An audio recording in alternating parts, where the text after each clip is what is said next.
kita dibaptis, gak cukup hanya kita menjadi sebuah anggota di dalam sebuah gereja. Namun Bapak Ibu Saudara, ketika kita beriman kepada Kristus Yesus, tentu kita harus menjadi murid Kristus. Menjadi murid Kristus, bukan hanya pendengar, bukan hanya simpatisan, bukan hanya yang lalu lalang Bapak Ibu Saudara. Bukan juga kepercayaan kita, peribadatan kita. Ya, kalau aku ada waktu, aku datang ke gereja. Kalau aku ada waktu, aku belajar firman Tuhan. Kalau aku ada waktu, aku memuji menyembah Tuhan. Tetapi saudara-saudara kasih Tuhan, Tuhan mau supaya kita menjadi murid. Tentu kita pernah jadi murid di sekolah. Ada waktu yang harus kita berikan. Bangun pagi-pagi sekolah, beberapa jam dalam sebuah mata pelajaran. Ada jam istirahat, habis itu masuk lagi. Belum eskulnya, belum lagi pelajaran-pelajaran yang lain kita yang harus belajar ke tempat lain, yang harus kita bayar, Bapak Saudara. Untuk apa?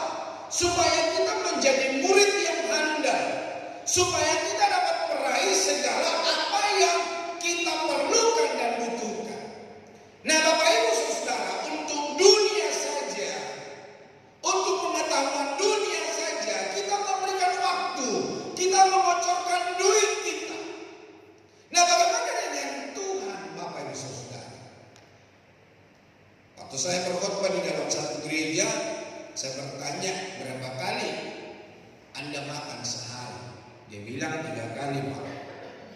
Terus yang lain-lainnya, tambahannya, ada camilannya, ada baksonya, ada bakminya, ada gorengannya. Wah, itu nggak kehitung, Pak. Kadang bisa 4 kali makan besarnya, katanya.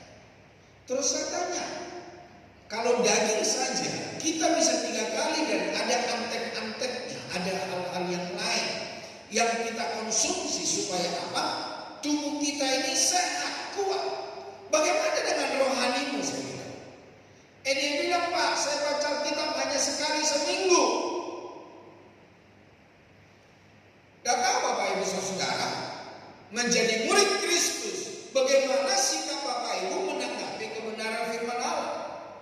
Bagaimana Bapak Ibu mengerti kehendak Tuhan kalau kita hanya mendengar firman Allah di gereja? Dan itu pun gak sampai 2 jam, Bapak Saudara. Kadang-kadang sudah mulai kita telat datang. Kadang-kadang ketika dengar khotbah juga kita gak fokus. Adalah telepon dari luar. Adakah kita melihat status orang lain? Adakah kita tergoda dengan pesan-pesan dari teman kita yang membuat kita gak fokus kepada kebenaran firman Allah? Bagaimana kita menjadi seorang murid, Bapak Ibu Saudara kasih Tuhan? Sebelum jauh kita belajar iman dan pemerintahan, kita lihat dulu dalam Injil Matius pasal 4 ayat 18 sampai 25. Injil Matius pasal 4 ayat 18 sampai 25. Mari kita baca bersama. Injil Matius 4 ayat 18 sampai 25. 2, 3.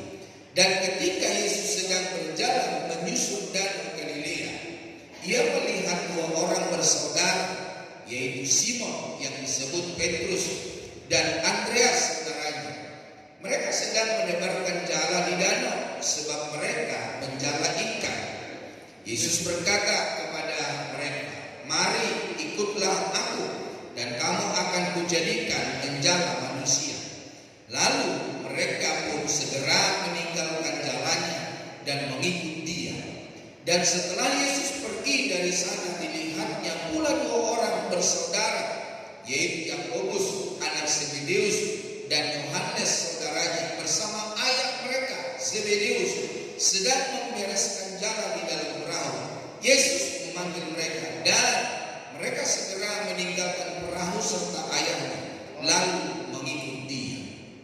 2, 3. Yesus pun berkeliling di seluruh Galilea. Ia mengajar dalam rumah-rumah ibadat dan memberitakan Injil kerajaan Allah, serta melenyapkan segala penyakit dan kelemahan di antara bangsa itu. Maka bersiarlah berita tentang dia di seluruh Syria, dan dibawa kepadanya semua orang yang buruk keadaannya, yang menderita berbagai penyakit dan sengsara, yang kerasukan, yang sakit air, dan yang lumpuh. Lalu Yesus menyembuhkan mereka. Maka orang banyak berbondong-bondong mengikut dia. Mereka datang dari Galilea dan dari Dekapolis, dari Yerusalem, dari Yudea, dan dari seberang Yordan. Nah, Bapak Ibu saudara-saudara kekasih Tuhan, kita melihat beberapa para penjala ikan yang dipanggil oleh Tuhan untuk pengikut Yesus, untuk menjadi murid Yesus. Dan kita melihat di situ ketika mereka dipanggil, mereka meninggalkan setiap aktivitas mereka, perahu mereka, jaring mereka, bahkan yang sama orang tuanya ditinggalkan, dan mereka mengikut Yesus.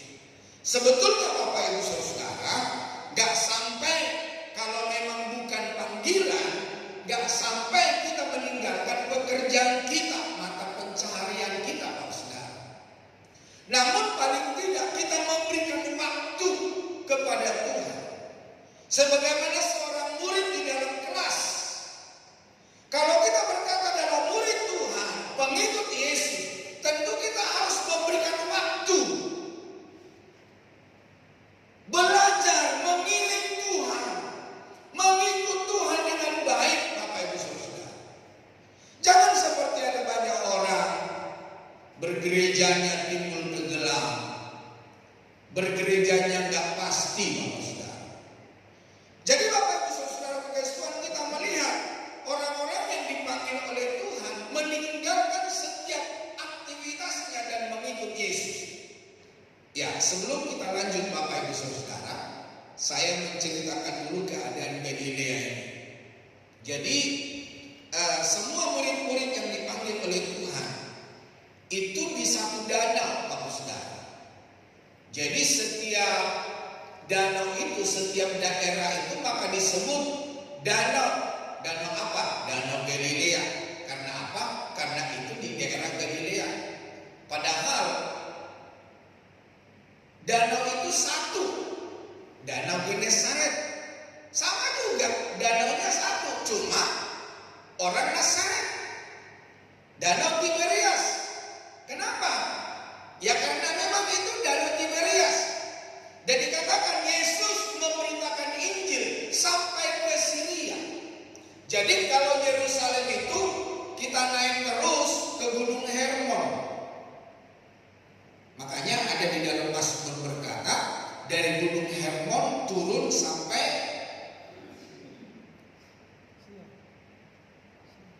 ke Danau Galilea, Bapak Saudara. Nah, waktu itu saya sama istri saya, waktu zaman-zamannya ISIS, Bapak Saudara, saya dan istri saya jalan-jalan di Gunung Hermon, perbatasan Israel dengan Syria. Waktu itu masih zamannya lagi rame-ramenya ISIS, Bapak Saudara. Dan waktu itu ada salju banyak di situ. Saya dengan istri saya santai aja mengelilingi, ada kubah di situ.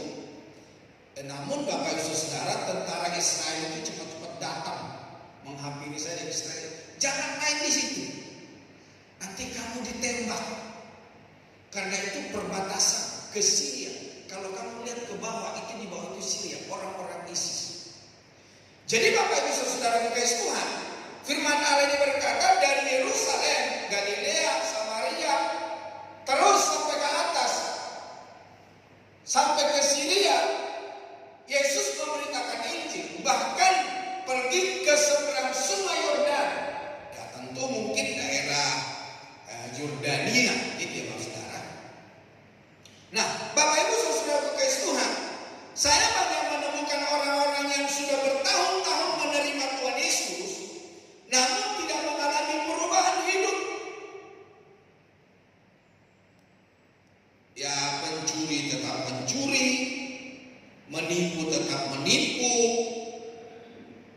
kekerasan dalam rumah tangga ya tetap kekerasan dalam rumah tangga, emosi yang tidak bisa disaring. Ada juga yang berkata, pokoknya kalau A ya A. Sebagai murid Tuhan, sebagai pengikut Yesus, tentunya kita harus berubah. Saya sering kali berkata, perubahan yang dimaksud bukan ketika rambut saya ini ombak-ombak, saya pergi ke kecantikan terus di rebonding, dilurusin atau diwarnain, atau badanku yang gemuk ini aku pergi ke dokter maka setiap lemak-lemaknya disedot, atau kulitku yang hitam ini dikasihlah vitamin sehingga kulitku menjadi putih. Bukan itu yang dimaksud yang berubah, saudara, tetapi perubahan karakter, perubahan perilaku. Sebagaimana di Kejadian berkata bahwa Allah menciptakan manusia serupa dan segambar dengan Allah. Jadi gambaran Allah tentu yang disebut sebuah pertobatan, perubahan ada di dalam hidup kita. Adakah di antara kita yang sempurna? Tidak ada, saudara. Semua kita lagi berlomba, semua kita lagi belajar. Seperti Rasul Paulus berkata, aku meninggalkan apa yang di belakangku dan aku berlari-lari untuk apa? Meraih mahkota Kristus yang Kristus sediakan bagiku. Nah, kalau kita nggak berlari mengejar, kalau kita santai-santai di dalam hidup ini, Bapak Saudara, apakah kita kelak menerima janji Tuhan? Minggu lalu saya sudah berkata, kita sudah membaca Alkitab, anak-anak kerajaan saja, yaitu carang-carang atau cabang anggur yang asli saja bisa dipotong dari yang asli, apalagi kita pokok anggur yang bukan asli dicangkokkan ke yang asli itu. Bahkan kemarin juga kita sudah baca anak-anak kerajaan Allah yang datang dari timur, dari barat, utara ke selatan, sehidangan dengan Abraham, Ishak dan Yakub dalam kerajaan surga. Tetapi dalam firman Allah berkata, anak-anak kerajaan itu dicampakkan. Nah, kalau yang sudah bersama-sama Abraham, Ishak dan Yakub sehidangan dalam kerajaan surga masih dicampakkan, saudara. Bagaimana dengan kita yang santai-santai di dalam hidup ini? Kita pikir kita cukup sekali lah ibadah, cukup baca kitab sekali lah, doa pun gak ada, baca kitab secara pribadi juga gak ada. Terus kita itu mau bertumbuh dengan apa, saudara? Padahal dunia ini sudah mengisi kehidupan kita. Ideologi dunia, pengetahuan dunia sudah mengisi kita. Nah, sebaliknya, adakah firman Allah mengisi kita supaya kita menjadi murid sejati? Jadi orang-orang yang sudah lama mengikut Tuhan, sejak mereka bertobat dan menerima Tuhan Yesus, ironisnya hidup mereka lebih parah dari orang-orang yang tidak mengenal Allah. Makanya seringkali orang-orang di luar Kristen berkata, ya, gua mah lebih baik hidup gua dari lu. Jangan sampai orang ngomong begitu. Tapi kalau ada orang ngomong begini sama Bapak Ibu Saudara, kamu cocok jadi pendeta kamu cocok jadi ustaz, itu bagus. Itu harus semakin bertumbuh. Berarti mereka melihat ada sesuatu yang berbeda yang Anda perbuat dengan orang itu berbuat. Itu semakin harus ditumbuhkan. Jadi yang artinya tidak kompromi dengan dosa. Coba lihat dulu di dalam Matius 12. Matius 12 ayat 43 sampai 45. Ya, ada di multimedia. Matius 12 ayat 43 sampai 45. Yuk kita baca bersama. Dikatakan apa? Apabila roh jahat keluar dari manusia, ia pun mengembara ke tempat-tempat yang tandus mencari perhentian, tetapi ia tidak mendapatnya. Lalu ia berkata, aku akan kembali ke rumah yang telah kutinggalkan itu. Maka pergilah ia dan mendapati rumah itu kosong, bersih, tersapu dan rapi teratur. Lalu ia keluar dan mengajak 7 roh lain yang lebih jahat daripadanya, dan mereka masuk dan berdiam di situ. Maka akhirnya keadaan orang itu lebih buruk daripada keadaannya semula. Demikian juga akan berlaku atas angkatan yang jahat ini. Jadi Bapak Ibu Saudara, ketika kita menerima Yesus Kristus, kita dibaptis, segala dosa telah dikuburkan, kita bangkit dengan kebangkitan hidup yang baru bersama dengan Kristus. Segala kuasa jahat, kuasa kegelapan pergi di dalam nama Yesus. Dan dikatakan tadi dalam firman Allah, roh jahat itu keluar dari manusia dan dia mengembara kemana-mana. Karena ketika dia mengembara kemana-mana, dia gak dapat tempat. Dan dia berkata begini, aku mau kembali ke rumahku yang dulu. Jadi ketika Bapak Ibu Saudara percaya Yesus, kuasa kegelapan, penguasa yang ada dalam hidup kita, segala dosa itu pergi. Tapi mereka akan melihat hidup kita ini kosong enggak? Rumah kita ini kosong enggak? Dilihat dalam firman Allah. Oh, dilihat rumah itu bersih, tersapu, teratur.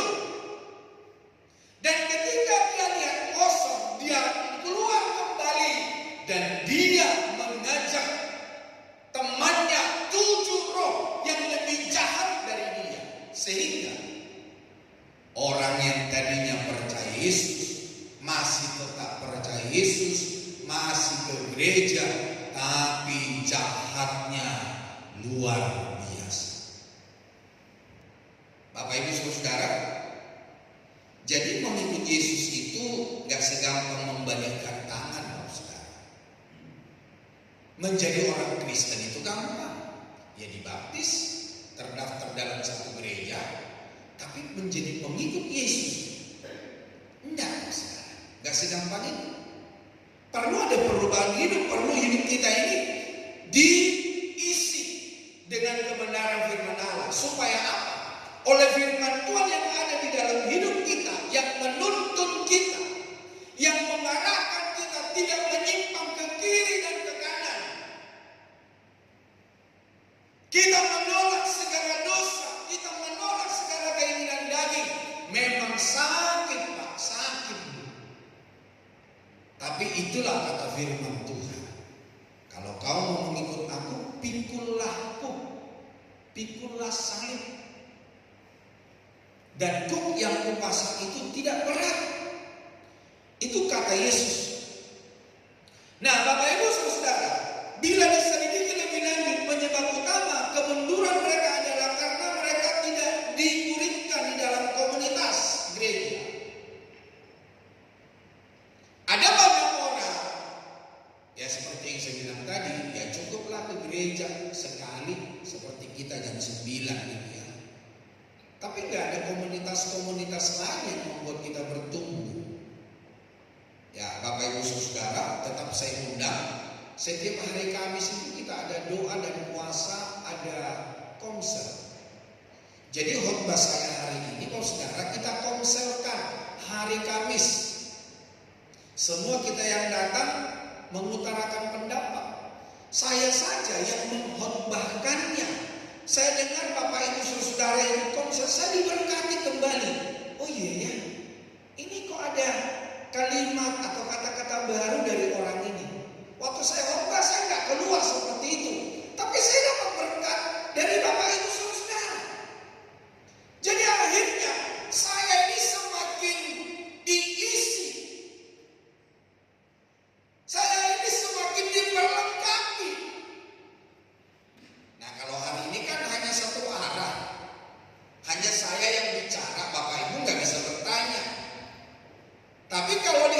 di situ kita bisa bertanya, kita bisa memberikan kesaksian, kita bisa saling mengarahkan, saling mendorong, saling menguatkan. Nah, setelah kita konsel, saling mendoakan. Saya berdoa buat Bapak Ibu Saudara, saya sebut nama Bapak Ibu Saudara satu persatu di dalam konsel kita. Jadi bertumbuh, Bapak Saudara. Jangankan dimuridkan, ke gereja saja timbul tenggelam. Sudah timbul tenggelam, terlambat pula. Ada juga yang rajin ke gereja namun hanya formalitas saja. Mereka kehilangan arah untuk bertumbuh sebagai murid Kristus dan tidak memiliki komunitas rohani yang dapat menguatkan iman mereka. Bapak Ibu, kita harus punya komunitas, kita harus punya server, kita harus punya teman-teman yang bisa saling menguatkan kita. Saya ngomong kepada yang konsel, kalau ada yang mengajarkan kejahatan terhadap saudara, tinggalkan komunitas itu. Kalau saya mau mengajarkan kejahatan, mengarahkan Bapak Ibu untuk benci orang, tinggalkan saya, jangan ikuti. Saya tidak pernah mengajari orang untuk benci sama orang lain. Saya tidak pernah mengajari orang lain kalau orang lain benci sama kamu dan benci juga. Ampuni dia. Banyak teman-teman yang ikut konsel hari Kamis, saya ngomong. Dan juga saya ngomong hari ini kepada Bapak Saudara, kalau saya mengajarkan kejahatan kepada Bapak Ibu Saudara, tegur saya. Bapak Ibu Saudara kasih Tuhan, jangan kita sampai kehilangan arah. Jangan sampai kita tidak bertumbuh sebagai murid Kristus. Dan jangan sampai kita tidak memiliki komunitas. Sehingga ketika kita melakukan kesalahan, kita pikir ya apa yang kita kerjakan itu benar, padahal salah, saudara. Seringkali kita ini berpikir apa yang kita lakukan itu benar, padahal sebetulnya itu salah. Makanya butuh orang lain, butuh teman-teman ada di sekitar kita. Nah, setelah menerima Tuhan Yesus sebagai satu-satunya Tuhan dan Juru Selamat, orang percaya harus segera dimuridkan. Makanya Bapak Ibu Saudara, kalau ada Bapak Ibu Saudara yang belum dibaptis, mau dibaptis, lalu saya berkata, Anda harus ikut dulu katekisasi prabaptisan. Yang menikah juga ada katekisasi pranikah. Jadi kalau ada di antara Bapak Ibu Saudara yang mau dibaptis, ya harus ketemu dengan saya paling tidak 3 bulan, saudara. Tiap hari 2 jam. Enggak tiap hari sih. Jadi ada 12 mata pelajaran yang harus kita pelajari, saudara, sebagai orang yang percaya dan mau dibaptis. Pemuridan membuat karakter kita semakin menyerupai Kristus. Ya, juga nggak cukup hanya ketika kita mau dibaptis. Karena apa, saudara? Seringkali apa yang kita pelajari itu kita lupa, saudara. Ya, suka-suka saya bilang ketika dengan khotbah tergerak, keluar gereja nggak tergerak, bergerak gitu, tapi enggak, tergerak tapi nggak bergerak. Ya, nanti saya akan lakukan, saya akan buat ini. Makanya dalam firman Allah berkata, itu seperti gandum yang ditabur tapi jatuh di pinggir jalan, diinjak-injak orang, dimakan burung, atau jatuh di batu sehingga nggak bertumbuh. Sama halnya hidup kita ketika kita nggak dengar firman Allah, kita nggak punya komunitas, kita nggak dimuridkan, ya firman Allah yang kita dengar itu mati. Nah, seperti khotbah yang saya khotbahkan hari ini, hari Kamis diulang kembali. Bapak Ibu bergantian membawa ponselnya. Setiap kita mengasih pendapat, ketika pemimpin komsel kita memberikan pertanyaan, setiap kita menjawabnya sesuai pertanyaan. Apakah ada kesaksian, ada sesuatu yang belum bisa dicapai, kita berdoa bersama-sama. Supaya apa? Pemuridan membuat karakter kita semakin menyerupai Kristus. Kita saling melayani, saling mendoakan, saling peduli, agar kita tumbuh bersama dan berbuah bagi kemuliaan-Nya. Kecakapan, keterampilan, dan talenta kita pun dikembangkan seiring dengan bertambahnya pengetahuan akan kebenaran firman Tuhan. Jadi di setiap hari Kamis itu banyak dari kita punya kesempatan. Ada yang punya kesempatan jadi pemimpin pujian, ada yang punya kesempatan memain alat musik, main keyboard, main bass, main drum. Ketika di hari Kamis itu kita melihat dia punya potensi, maka kita mulai dia pelayanan di hari Minggu. Jadi di Komsel itu kita semua dilatih, baik secara kebenaran firman Tuhan, pelayanan juga. Jadi Bapak Ibu Saudara kasih Tuhan, talenta kita bisa berkembang. Kita bisa memberikan yang terbaik untuk hormat dan kemuliaan nama Tuhan. Pemuridan adalah proses berbagi kehidupan, bukan sekedar berbagi kata-kata atau pengajaran. Tuhan Yesus mengajar banyak orang secara umum, tetapi dengan murid-muridnya dia menciptakan hubungan yang lebih dekat.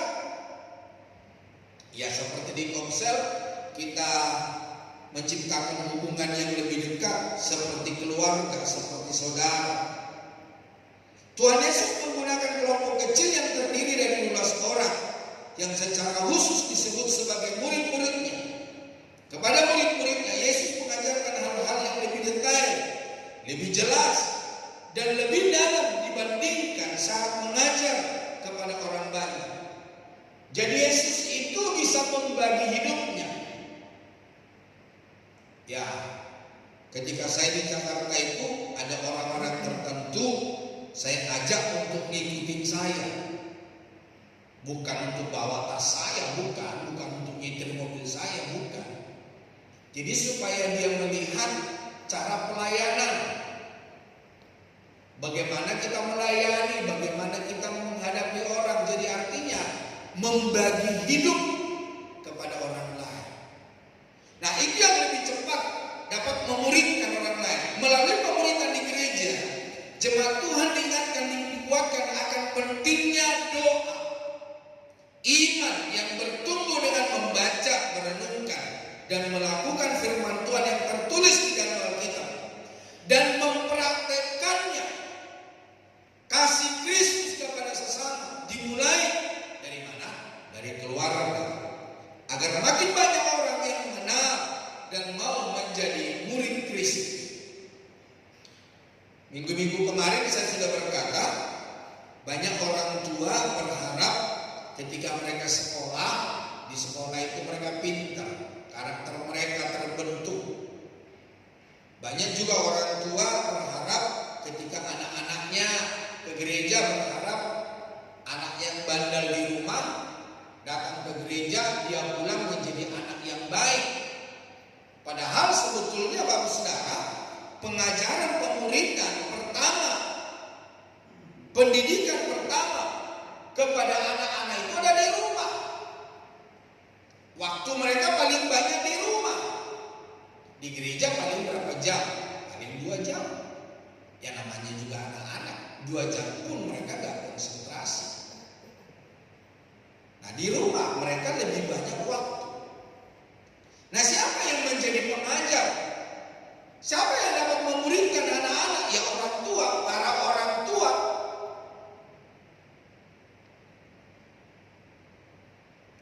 Khususnya para ayah.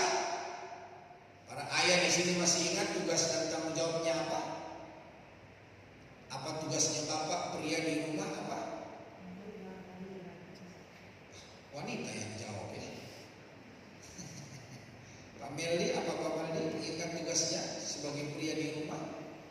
Kalau orang-orang luar kan juga berkata mencari pasangannya supaya pasangannya itu, prianya itu jadi apa? Jadi imam.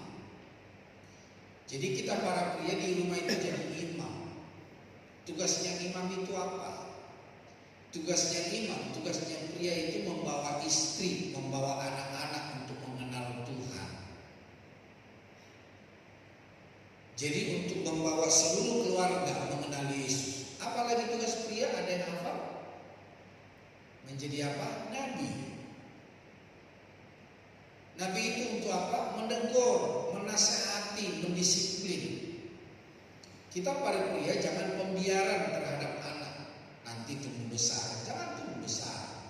Dari sejak dini. Kalau istri kita lagi hamil, di dalam kandungan pun kita bisa ajak bicara. Coba nanti para pria yang istrinya lagi mengandung, pegang perut istrinya, ajak anakmu bicara. Pasti dia akan respon. Itu saya alami dong saudara. Ketiga anak saya ajak ngomong, saya ajak berdoa, saya ajarin nyanyi. Maminya juga ikut bernyanyi. Ya, ternyata mereka ya lumayan lah suaranya. Mereka bisa melayani Tuhan. Tiga-tiganya mereka bisa melayani Tuhan. Nah, Bapak Ibu Saudara, selain hanya imam, nabi, raja. Ya, para pria ya, tugas kita raja. Apa itu raja? Memberikan rasa aman buat istri dan anak, mencukupi segala kebutuhan keperluan dalam keluarga. Istri boleh kerja, boleh, tapi bukan itu yang utama. Suami lah yang utama. Ya tergantung sepakat berdua. Tapi tugas para pria mencari nafkah, mencukupi segala kebutuhan keperluan keluarga. Nanti Bapak Ibu bisa baca di Mazmur 78. Mazmur 78. Di situ kita diajarkan bahwa pemuritan dimulai dalam keluarga. Oleh karena itu orang tua harus mengajarkan kepada anak-anak mereka tentang firman Tuhan dan segala kebenarannya sejak mereka masih dalam kandungan. Tujuannya adalah agar anak-anak kita percaya dan menaati perintah-perintah Tuhan. Masih ingat beberapa khotbah yang lalu saya sampaikan, Timotius itu kenapa dia menjadi sahabatnya Paulus, rekan kerjanya Paulus. Ternyata gak moro-moro dia jadi rohani, jadi pinter, mengerti firman Tuhan, enggak. Siapa yang ada di sekelilingnya Timotius? Timotius berkata di situ ada opungnya, opung borunya, ada neneknya, ada pokoknya, ada mbah, mbah yang atau apa ya? Ya pokoknya nenek perempuan, ya nenek yang perempuan gitu ya. Siapa namanya? Louis. Nah Louis itu melahirkan iman kepada anaknya yang namanya Eunike. Dan Eunike itu ketika menerima firman Allah gak berhenti di dia ternyata. Dia pun mengajarkan kepada anaknya namanya Timotius. Makanya ketika Paulus melihat Timotius, wah ini anak muda hebat ini. Imannya mantap ini. Boleh ini jadi pelayan Tuhan, rekan kerja saya. Jadi Timotius itu jadi rekan kerjanya Paulus, bukan diusulkan. Tapi Rasul Paulus melihat sendiri bagaimana kehidupan Timotius. Jadi pendidikan, pemuritan dalam rumah tangga itu sangat penting. Oleh siapa? Orang tua. Setiap orang yang percaya kepada Kristus masuk dalam perjalanan rohani sebagai muridnya. Ada disiplin-disiplin rohani yang harus dikerjakan dalam proses pemuritan itu. Nah, proses untuk menjadi murid Kristus dilalui dengan yang pertama, murid yang mengikuti panggilan. Jadi setiap kita yang telah dipanggil, kita harus mengikuti panggilan. Nah, tadi saya sudah singgung, kita harus kembali ke gambaran Allah, karakternya Allah, sifatnya Allah. Di mana Allah ketika menciptakan kita, Kejadian 1 ayat 26, 27, 28, serupa, segambar dengan Kristus. Yesus datang memanggil kita untuk memulihkan kita, mengembalikan kita ke gambar yang semula. Panggilan yang diberikan Kristus adalah untuk mengikut Dia,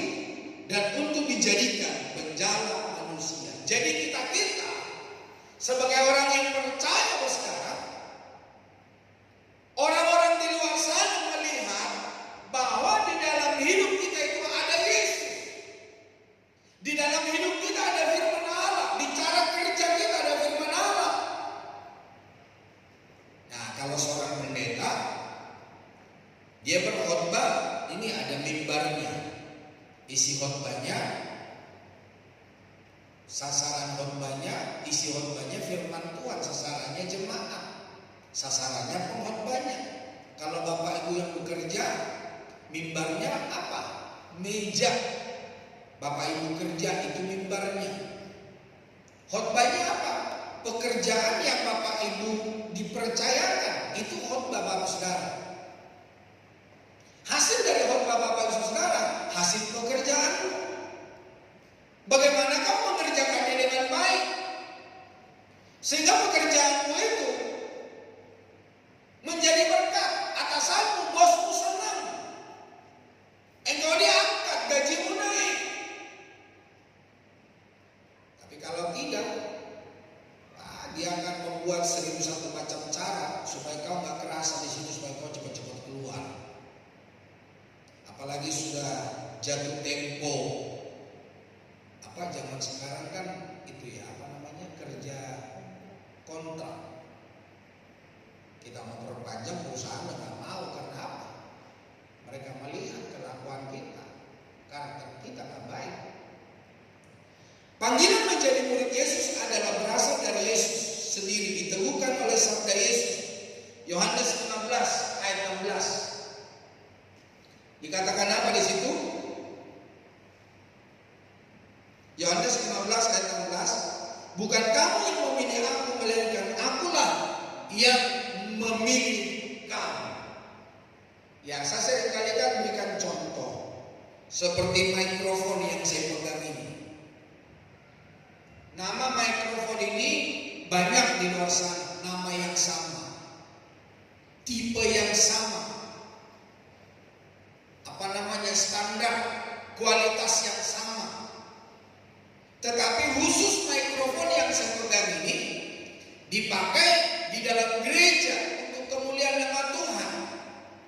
Ini waktu itu dibeli di kota Jakarta, Saudara. Dan dia terpilih khusus dipakai di mimbar gereja. Banyak mikrofon yang sama dengan mic ini, tetapi ini terpilih dipakai di gereja. Nah, Bapak Ibu Saudara, banyak orang di luar sana seperti kita, yang penuh kekurangan, penuh kelemahan, penuh keterbatasan. Mungkin wajah mirip-mirip kita, mata juga mirip-mirip, 11-12. Tapi kok bisa kita ada di gereja? Itu karena Tuhan panggil kita, Saudara. Jadi kita ini seperti Petrus berkata, kita ini adalah umat pilihan Allah, kepunyaan Allah, imamat rajani. Kita yang dipilih oleh Tuhan, bukan kita yang memilih Tuhan. Panggilan tidak berfokus kepada kesenangan kita. Enggak, ketika kita dipanggil, ya kesenangan kita sudah mulai kita singkirkan, Saudara. Panggilan itu memberikan arah dan fokus yang baru, yang lebih berorientasi kepada manusia. Jadi Bapak Saudara, untuk mengubah manusia, untuk memenangkan manusia, untuk membawa orang menerima Yesus Kristus menjadi Tuhan dan Raja. Sebelum melakukan karya kerasulan, para murid Yesus dipanggil untuk tinggal bersama Yesus dalam suka dan duka. Yesus membagi hidup, mengikuti dia kemanapun dia pergi, dan siap diutus untuk memberitakan Injil. Hal ini harus benar-benar disadari oleh para murid Yesus di masa kini, Bapak Saudara. Jadi kita ketika menjadi orang percaya, kita nggak bisa hidup semena-mena, tetapi kita hidup sesuai panggilan Tuhan di dalam hidup kita. Ada godaan besar bagi murid-murid, bagi kita juga ada godaan besar untuk bekerja dengan ide-ide kita sendiri tanpa memberi waktu untuk tinggal bersama Yesus. Dengan nyatanya kita nggak mau berdoa, kita nggak mau belajar firman Allah, kita nggak hidup dalam sebuah komunitas yang sehat.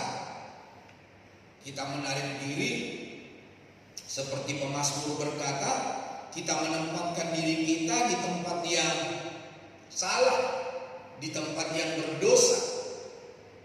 Kita melupakan kebenaran firman Tuhan. Mazmur berkata, kita lupa, kita menempatkan diri kita di tempat yang salah, di tempat yang berdosa. Padahal Tuhan telah memanggil kita. Memberikan waktu untuk tinggal bersama Yesus dalam doa adalah syarat mutlak untuk menjadi murid Yesus yang baik. Karena dalam doa hening, itulah para murid Yesus akan menangkap apa yang diminta Yesus untuk dikerjakan. Jadi murid ini bertindak dan melangkah atas inspirasi dari Tuhan Yesus sendiri dan bukan semata-mata dari ide-ide oleh murid-muridnya. Para murid yang dipilih itu menerima Yesus, dan Yesus memberikan kuasa bagi mereka untuk mengusir setan. Nah, untuk bisa mengusir setan, para murid tidak melakukannya dengan kekuatan sendiri. Ia perlu menerima kuasa, kekuatan dari Tuhan Yesus. Seperti di dalam Kisah Rasul berkata, kamu jangan pergi dari Yerusalem, diamlah di sini. Aku akan mempersiapkan kamu, aku akan memberikan Roh Kudus, dan kamu akan menjadi saksiku. Di mana dikatakan? Yerusalem, Yudea, Samaria sampai ke ujung bumi, maksudnya. Nah, di sini sekali lagi memberi penekanan bahwa seorang utusan itu tergantung sepenuhnya dari yang mengutus. Jadi kita ketergantungannya kepada Kristus Yesus. Tanpa menerima kuasa dari Yesus, para murid tidak bisa berbuat apa-apa, termasuk mengusir setan. Maka para murid Yesus zaman ini harus tetap rendah hati. Kalau mereka bisa melakukan hal-hal besar itu, karena mereka menerima kuasa dari Yesus yang mengutusnya. Tanpa dia, para murid yang diutus ini tidak bisa berbuat apa-apa. Di balik pesan ini sekali lagi ada pesan untuk tetap melekat erat dengan Yesus. Karena kita menerima kekuatan, kita menerima kemampuan, kita menerima kuasa hanya daripada Yesus. Kita tidak bisa berbuat apa-apa tanpa Yesus ada bersama dengan kita. Yang kedua, saudara, murid yang membayar harga. Ya, tadi kita sudah membaca bahwa mereka meninggalkan perahu, tentu bukan hanya perahu, jala juga mereka tinggalkan, hasil dari tangkapan juga mereka tinggalkan. Nah, bentuk dari tindakan membayar harga sebagai murid dicontohkan oleh mereka yang meninggalkan jala, perahu, bahkan ayah mereka.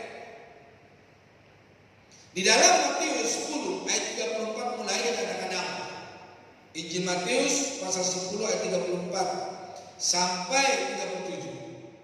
Janganlah kamu menyangka bahwa aku datang untuk membawa damai di atas bumi. Aku datang bukan untuk membawa damai, melainkan pedang. Sebab aku datang untuk memisahkan orang dari ayahnya, anak perempuan dari ibunya, menantu perempuan dari ibu mertuanya, dan musuh orang ialah orang-orang seisi rumahnya. Barang siapa mengasihi bapa atau ibunya lebih daripada aku, ia tidak layak bagiku. Dan barang siapa mengasihi anaknya laki-laki atau perempuan lebih daripada aku, ia tidak layak bagiku. Wow, waktu saya baca, saudara, ngeri sekali. Dari orang tua, dari suami, dari anak, kita harus lebih mengutamakan Tuhan. Yang artinya begini, saudara, betapa kita harus tegas pengiringan kita kepada Tuhan. Betapa kita harus tegas hidup benar, hidup berkenan di hadapan Tuhan. Bapak Ibu saudara kasih Tuhan, Injil Lukas 14 ayat 25 sampai 35 menjelaskan banyak orang berbondong-bondong mengikut Yesus. Berarti Yesus telah menjadi populer di masyarakat atau menjadi tokoh idola banyak orang. Yesus sebagai pemimpin yang bijaksana menyampaikan hal-hal yang sangat prinsip bagi iman Kristen kepada para pendengarnya, dan dia berkata, barang siapa tidak memikul salibnya dan mengikut aku, ia tidak dapat menjadi murid. Lukas 4 ayat 27 katakan, tidak dapat dalam bahasa aslinya menggunakan kata dunatai.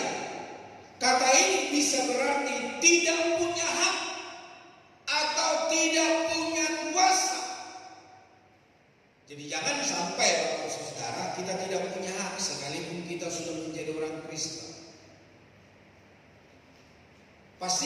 setiap kita memiliki hak yang telah Yesus berikan. Dengan kata lain, Yesus ingin menegaskan barang siapa tidak memikul salibnya dalam mengikut Tuhan, ia sama sekali tidak berhak menyebut dirinya sebagai murid Tuhan. Tujuan pernyataan ini adalah agar umat Tuhan memahami makna mengikut Tuhan dalam porsi yang benar dan bertanggung jawab. Yesus tidak pernah menjanjikan fasilitas bagi orang-orang yang mendengarkan pernyataannya itu. Apalagi gereja kita nggak ada teologi kemakmuran. Saya juga tidak pernah mengkhotbahkan teologi kemakmuran. Kalau Bapak Ibu mengikuti khotbah saya setiap hari Minggu, semua tentang menata kehidupan, kembali kepada kebenaran firman Allah. Yesus tidak berkata seperti para pemimpin organisasi dunia yang menjanjikan fasilitas-fasilitas yang nantinya akan dinikmati setelah terpilih menjadi pemimpin, walaupun dalam kenyataannya janji tinggal janji. Dan Yesus memberikan syarat, Bapak Ibu Saudara, bagi setiap pengikutnya. Syarat-syarat tersebut harus dipenuhi apabila ingin menjadi murid yang dikenannya. Di dalam Injil Lukas 14 ayat 26, dalam Matius 22:37 Yesus menegaskan, kasihilah Tuhan Allahmu dengan segenap hatimu, segenap jiwamu, segenap akal budimu. Ini prinsip iman yang tidak bisa ditawar-tawar. Ikut Tuhan harus siap, baik dalam keadaan suka maupun duka. Ketika ada seorang anak muda datang kepada Yesus, dia berkata, apakah yang harus aku lakukan untuk mengikut Engkau mendapatkan kerajaan surga? Kasihilah, hormatilah orang tuamu, aku sudah lakukan. Kasihilah sesamamu, aku sudah lakukan. Kasihilah orang tuamu, aku sudah lakukan. Apa yang ngomong Yesus, aku sudah lakukan. Tapi ketika Yesus berkata begini, tidak pulang, jual seluruh harta milikmu, bagi-bagi ke orang dan ikut aku, maka dia pergi dan sedih, saudara. Anak-anak Tuhan dalam gereja mula-mula mengalami tantangan, penganiayaan, tetapi justru mereka setia mengikut Tuhan karena mereka punya landasan dan alasan yang kokoh untuk mengikut Tuhan. Misalnya, Bapak Saudara, Polikarpus. Ya, seorang anak Tuhan yang sungguh-sungguh mengasihi Tuhan, ditangkap oleh pemerintah Romawi, kemudian diancam untuk dibunuh. Kepadanya ditanyakan, Polikarpus, apakah engkau masih mau ikut Yesus? Kalau engkau tetap ikut dia saat ini, engkau pasti tidak akan selamat. Tetapi jika engkau menyangkal dia, engkau pasti akan selamat dari ancaman kematian. Tapi dia bilang apa? Dengan tegas dia bilang begini, pada usia 9 tahun aku telah mengenal kasihnya.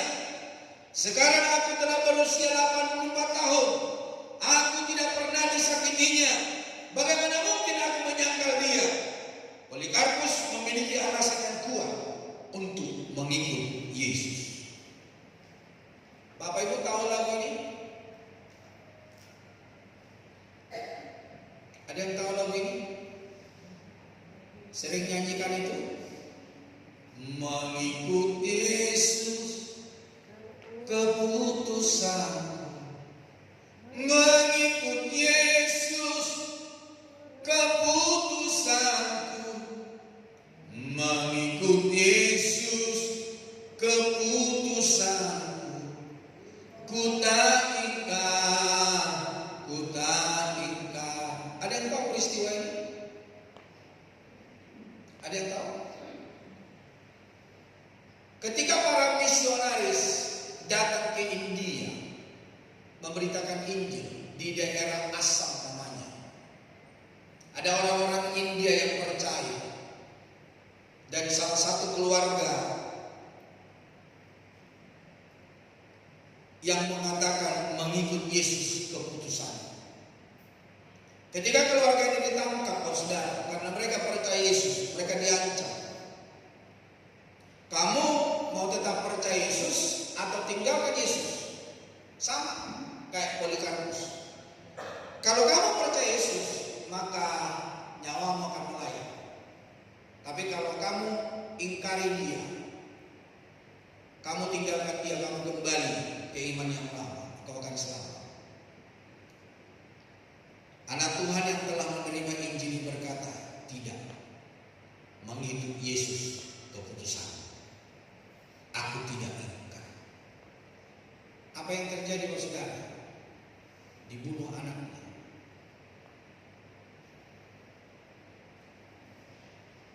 Ditanya kembali, apa kau tetap dalam imanmu? Kalau kau mengikut Yesus, istrimu akan kami bunuh. Tapi kalau kau tidak mengikut Yesus, kalian berdua akan hidup. Dan dia berkata begini, walau sendiri ku ikut Yesus, walau sendiri ku ikut Yesus, walau sendiri ku ikut Yesus, ku tak ingkar, ku tak ingkar. Istrinya dibunuh, saudara. Dia tinggal sendiri. Anakmu, istrimu, nyawanya sudah hilang. Apa kamu tetap bertahan untuk tetap percaya Yesus, atau kau tinggalkan Yesus? Dia berkata, dunia di belakang, salib di depan. Dunia di belakang, salib di depan. Dunia di belakang, salib di depan. Ku tak ingkar, ku tak ingkar. Sebetulnya bukan orang Kristen yang di daerah Asam ini yang membikin solemnisasi, tapi ada seorang anak muda yang mengaransemen lagu ini. Dari kata-kata ini di aransemen ini yang sering kali kita nyanyikan. Bapak Ibu Saudara, apa yang telah kita perbuat mengikut Tuhan? Kalau kita belajar sejarah, banyak para rasul-rasul mengalami kematian yang tidak sewajarnya. Ada yang digoreng hidup-hidup. Stefanus ada yang dirajam batu, ada yang disalib terbalik. Banyak hal, saudara. Dalam Lukas 14 ayat 28 sampai 33, Yesus memberikan gambaran tentang seseorang yang akan mendirikan suatu menara atau raja yang akan berperang. Seorang perancang bangunan agar hasil yang dicapai maksimal harus duduk diam terlebih dahulu untuk memikirkan dan mempertimbangkan apa saja yang akan dilakukan agar bangunan itu jadi dan hasilnya tidak memalukan. Adakah kita pernah berpikir mengikut Yesus? Adakah kita pernah merancangkan apa yang harus kita kerjakan mengikut Yesus? Ataukah kita menjadi seorang Kristen karena orang tua kita sudah Kristen? Apakah pernah kita berpikir apa yang harus kita hadapi untuk kita bertumbuh serupa dan segambar dengan Kristus? Pernah merancangkan sesuatu bagaimana kita bertumbuh di dalam Tuhan? Atau kita hanya formalitas saja? Seorang raja yang maju berperang harus memikirkan kekuatan dan kelemahan prajurit yang dimilikinya. Kalau tidak, lebih baik berdamai saja dengan lawannya. Contoh ini memberikan inspirasi kalau mau ikut Tuhan. Pertimbangkan baik-baik bahwa ada pengorbanan dan resiko yang akan ditanggung setiap orang yang mengambil keputusan pengikutnya. Ada resiko, Pak. Ada resiko. Kalau Bapak Ibu belajar kebenaran firman Allah, maka dalam firman Allah berkata, anak-anak akan memenjarakan orang tuanya, orang tua akan membunuh anak-anaknya. Kasih sudah tidak ada lagi. Dikatakan dalam firman Allah bahwa kau akan ditangkap, dijebloskan ke penjara, kau akan dibunuh. Ketika itu terjadi, apakah kita sudah siap, saudara? Mereka yang mengikut Kristus dan menjadi muridnya rela tidak lagi menomorsatukan hal-hal yang selama ini menjadi bagian penting dalam hidup. Yang menjadi paling utama sekarang adalah pribadi Kristus, dan hal ini tidak tergantikan oleh apapun. Yang terakhir, yang ketiga, masih belum maju ke depan. Murid yang meneladani gurunya. Murid-murid dilatih oleh Tuhan Yesus, sang mentor agung, dengan berbagai contoh, mengajar, memberitakan Injil, menyembuhkan yang sakit, dan juga mengusir setan. Hal-hal itulah yang kemudian juga dilakukan oleh para murid sesuai dengan catatan kitab Kisah Para Rasul dan kitab-kitab lain dalam Perjanjian Baru. Hari ini, jika kita mengaku sebagai murid Kristus, maka keteladanan itulah yang kita juga lanjutkan di dalam perjalanan hidup ini. Kiranya Tuhan Yesus oleh Roh Kudus memberikan kemampuan bagi kita menjadi murid Kristus sejati. Menjadi murid Kristus sejati yang artinya murni. Pengiritan kita kepada Tuhan tidak ada embel-embel yang lain. Pelayanan kita kepada Tuhan tidak ada embel-embel yang lain. Menyenangkan hati Tuhan. Mengikut Yesus keputusan. Haleluya. Mengikut Yesus keputusan. Mengikut Yesus keputusan. Mengikut Yesus keputusan. Ku